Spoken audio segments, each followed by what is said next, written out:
শেষমেশ বাগদান সেরেই ফেললেন সৌরভ সুস্মিতা। সব জল্পনার অবসান ঘটিয়ে শুরু নতুন পথ চলা। বেশ কিছুদিন ধরেই সোশ্যাল মিডিয়ায় চোখ রাখলেই দেখা যাচ্ছিল সৌরভ চক্রবর্তী এবং শুভস্মিতা মুখার্জির প্রেমের জল্পনা। কিছুদিন আগে তো নায়িকা শেয়ার করা বেশ কিছু ছবি নিয়ে এমনও খবর রটেছিল তারা নাকি চুপিসারে আংটি বদলও সেরে ফেলেছেন।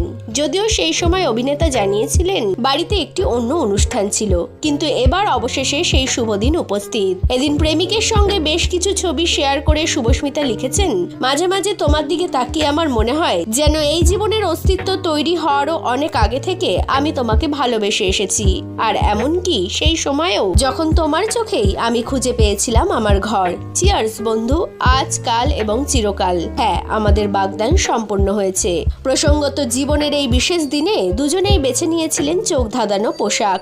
শুভস্মিতা পরেছিলেন লাল শাড়ি, সঙ্গে সোনার গয়না, খোপায় গোজা ফুল। ওদিকে অফ হোয়াইট আর লালের কম্বিনেশনের পাঞ্জাবিতে সেজে উঠেছিলেন সৌরভ। ছবিগুলি সামনে আসার পর থেকেই নতুন জীবনের শুভেচ্ছায় ভরিয়ে দিচ্ছেন অনুরাগীরা।